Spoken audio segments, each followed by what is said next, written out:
Hello friends, welcome to यज्ञ investment academy. मेरा नाम है शनिक भंडारी और आज की ताज़ा खबर के इस नए एपिसोड में आप सभी का बहुत बहुत स्वागत है। तो हमेशा की तरह वर्ल्ड इकोनॉमी के साथ ही आज की इस वीडियो की शुरुआत करेंगे, लेकिन उसके पहले मैं आपको एक इम्पॉर्टेंट चीज़ बताना चाहता हूँ। सो आज की जो सबसे इम्पॉर्टेंट न्यूज़ है that is regarding Ambuja and ACC merger. तो ये मर्जर का जब हम न्यूज़ कवर करेंगे उसके उस वक्त हम आपके सामने एक बहुत ही इंपॉर्टेंट कैलकुलेशन भी प्रेजेंट करने वाले हैं which you will not be getting anywhere else. So इस वीडियो को एंड तक के ज़रूर देखिएगा।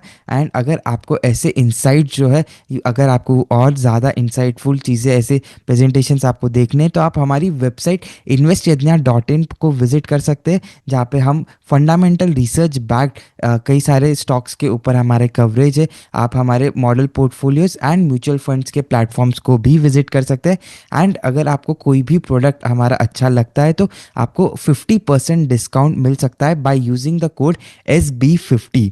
सो इस कोड को यूज़ करना ना भूलिएगा और हमारी वेबसाइट investYajna.in को विजिट करना ना भूलिएगा। तो चलिए वर्ल्ड इकोनॉमी के साथ शुरुआत करते हैं। And the most important news of yesterday was the gold and silver rally. So gold और सिल्वर दोनों ही कमोडिटीज़ के प्राइसेस ऑलमोस्ट 2% से बढ़ते हुए नज़र आए।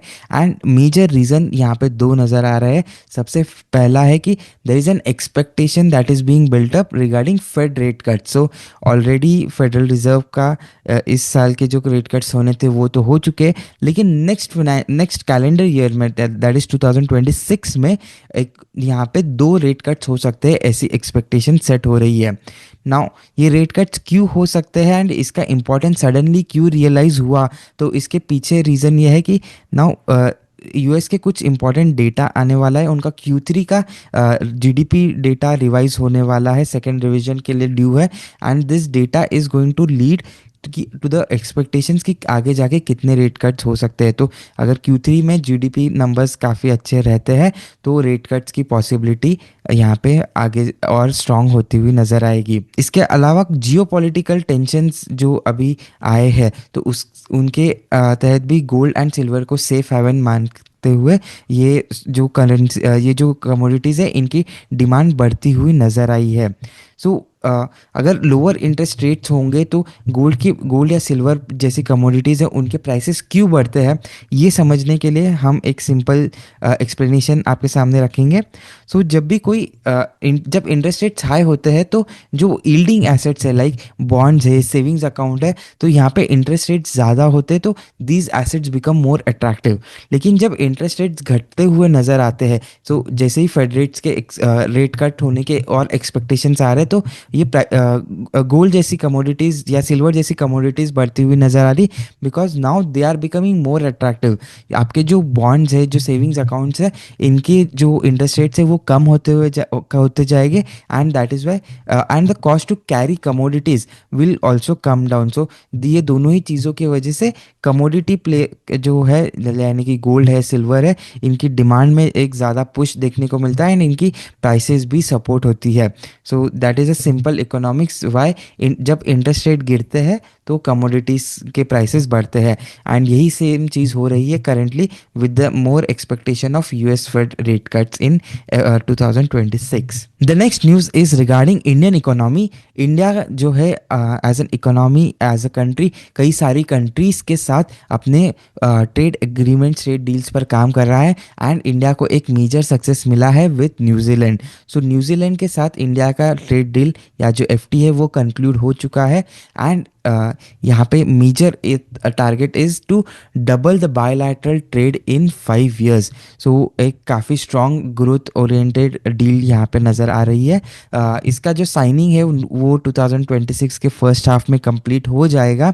लेकिन जो इम्पॉर्टेंट चीज़ है दैट इज़ दैट इंडिया से जो भी एक्सपोर्ट्स हो गए to New Zealand that will be entirely tariff free. So कोई भी इंपोर्ट ड्यूटी नहीं लगाएगा New Zealand on any Indian products.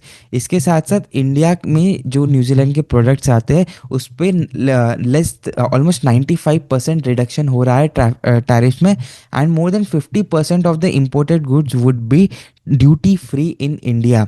सो जैसे ही ये डील साइन हो जाएगी it will be with immediate effect कि इंडिया के सारे जो गुड्स है वो न्यूजीलैंड में ड्यूटी फ्री रहेंगे and almost 50% of the New Zealand goods would be duty free in India.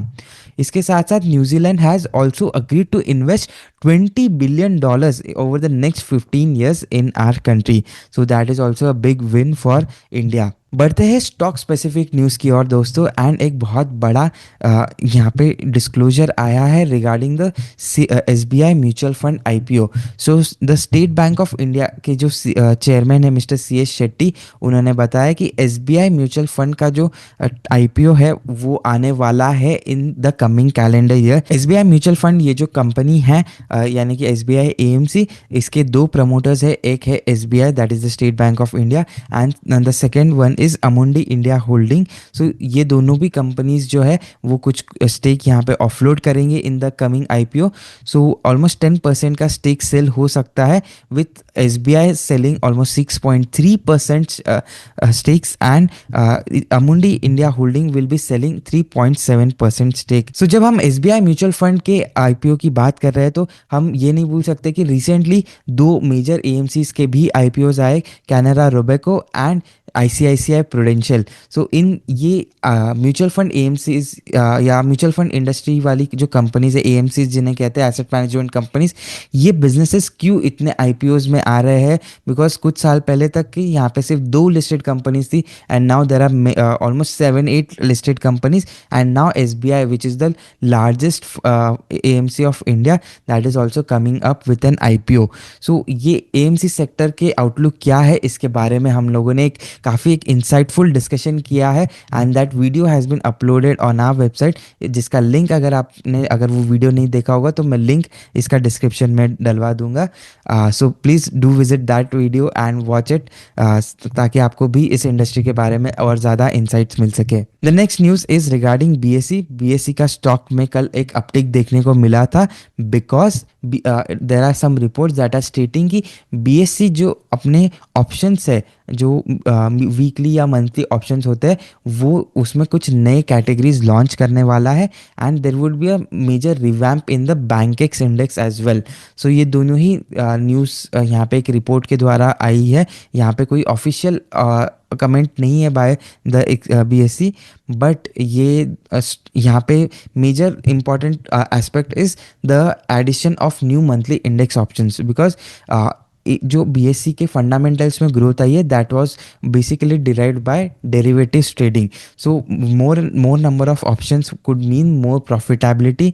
अगर हम NSE और BSE के मार्केट शेयर की बात करें तो ऑल्दो जो ट्रेडेड वॉल्यूम है या जो टर्नओवर है उसमें काफ़ी क्लोज है, लेकिन BSE की जो प्रॉफिटेबिलिटी है उस टर्म्स में मार्केट शेयर काफ़ी कम है and with more such indexes coming up अगर यहाँ पे और ज़्यादा ऑप्शन ट्रेडिंग का ट्रैफिक आता है तो BSE कुड बेनिफिट एंड उनकी प्रॉफिटेबिलिटी जो है वो इम्प्रूव हो सकती है and that is why this stock was up yesterday with the news of new index options coming in. The next news is regarding GE Vernova TND, जिस company का stock कल 11% से बढ़ा। GE Vernova एक major order यहाँ पे GE Vernova को मिला है फ्रॉम अदानी एनर्जी सॉल्यूशंस। सो यहाँ पे कंपनी ने कहा है कि उन्हें AESL प्रोजेक्ट जो अदानी एनर्जी सॉल्यूशंस की ही एक आर्म है उनसे एक कॉन्ट्रैक्ट अवार्ड किया गया है जिसमें they will be designing and establishing 2500 megawatts का high voltage direct current terminal station. So HVDC के 2 टर्मिनल स्टेशन यहाँ पे GE Vernova को सेटअप करने हैं जिसके रिगार्डिंग इनको एक ये बहुत मेजर प्रोजेक्ट मिला है। नाउ इस फाइलिंग में कंपनी ने कोई प्रोजेक्ट का वैल्यू नहीं बताया है, लेकिन there are estimates that are coming in and in estimates के अनुसार अराउंड 8,000 to 12,000 करोड़ का ये जो ओवरऑल प्रोजेक्ट है ये हो सकता है। Now this is not a single year project, ये एक मल्टीपल फेज में रहेगा. So the execution timeline is expected to be 4 to 5 years.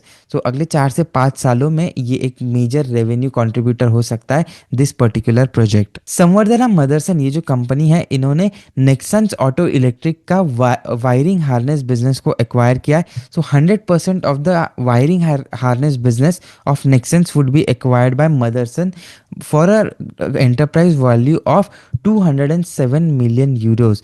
यानी कि अगर हम बात करें तो ऑलमोस्ट 2100 करोड़ का ये एक्विजिशन रहेगा. तो एक बहुत ही मेजर इन्वेस्टमेंट यहाँ पे संवर्धना कर रहा है. एंड ये जो बिजनेस है जो एक्वायर होने वाला है, वो that is basically making harness for light vehicles. So LVs and trucks, इन दोनों ही कैटेगरीज के लिए हार्नेस बनाई जाती है by auto electric. And now auto electric is ये जो बिजनेस है ऑटो इलेक्ट्रिक का, वो संवर्धना एक्वायर करेगा. And this business is expected to be EPS accretive.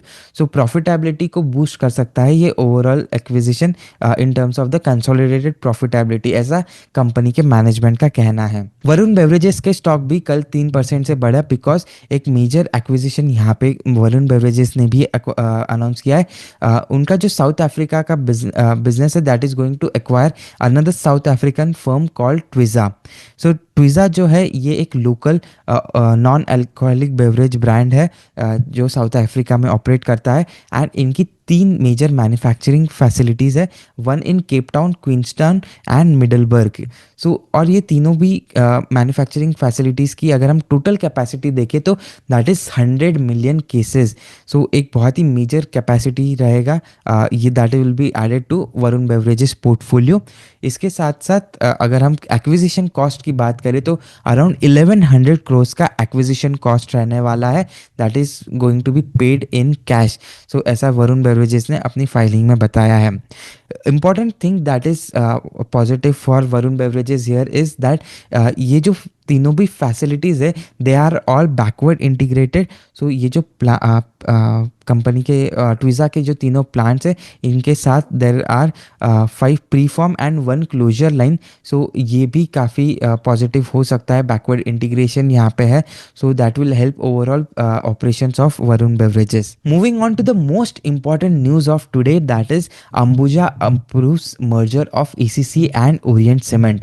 So Ambuja ये जो कंपनी आप सभी जानते होंगे, इन्होंने कई सारे एक्विजिशंस की है. एंड एसीसी ये जो एक बहुत ही मेजर कंपनी है, that was a subsidiary of Ambuja, उसे यहाँ पे बिजनेस को मर्ज करने की बात कर रही कंपनी. पहले कंपनी ने काफ़ी आउटलाउड ये बताया है कि हम फिज़िकली या अगर हम ऑपरेशनल टर्म्स में देखें तो Ambuja and ACC are not different companies. जो मैनेजमेंट है वो भी उन्हें एक कंपनी या एक बिजनेस की तरह ट्रीट करता था. And now they have decided to merge this business entirely. So जो स्वैप रेशियो रहेगा, दैट इज एसीसी के लिए 100 for every 100 shares in ACC, Ambuja will issue 328 shares to the shareholders of ACC Limited. And similarly for Orient cement, अगर किसी के पास Orient Cement के 100 shares हो गए तो Ambuja will be issuing 33 shares to that eligible share holder. So अगर हम price terms में कंपेयर करें तो अंबुजा एंड एसीसी का जो डील है या जो स्वैप रेशियो यहाँ पे सामने आया है, that is in line with the previous close price. जो येस्टरडे की क्लोजिंग प्राइस है, एग्जैक्टली सेम रेशियो में ये स्वैप रेशियो यहाँ पे है. लेकिन ओरिएंट सीमेंट के लिए यहाँ पे अगर हम देखें तो Orient Cement is better placed. Orient Cement is seem to be slightly undervalued in this particular deal. So एक पॉजिटिव साइड यहाँ पे ओरिएंट सीमेंट के शेयर होल्डर्स के लिए देखा जा सकता है. लेकिन जब ये बिजनेसेस कंबाइन हो जाएंगे तो डाइल्यूशन होगा, बिकॉज अंबुजा एसीसी और ओरिएंट के शेयर होल्डर्स के लिए भी अपने खुद के शेयर्स इशू करेगा. सो जो प्रमोटर होल्डिंग है, that is going to go down substantially for Ambuja Cements. So अगर हम एक कैलकुलेशन आपके सामने प्रेजेंट करें तो यहाँ पे फर्स्ट टेबल में आप देख सकते हो कि एसीसी एंड ओरिएंट की टोटल कितने शेयर्स है, एंड इसमें से अंबुजा को हटा करके कितने शेयर्स बचते हैं that are either held by other promoters और by the public shares of those respective companies.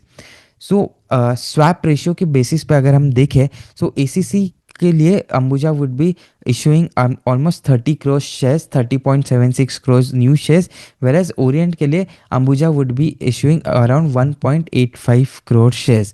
So that is what our calculation says, and based on that अगर ये टोटल डील्स की बात करें तो 32.62 crores के शेयर्स 62 crores शेयर्स यहाँ पे Ambuja would B issuing, and उसमें से अगर हम प्रमोटर और नॉन प्रमोटर्स को क्लासीफाई अलग अलग क्लासीफाई करते हैं, सो जो अभी करेंटली 67.68% का प्रमोटर होल्डिंग है, that can drastically go down to 61.25%.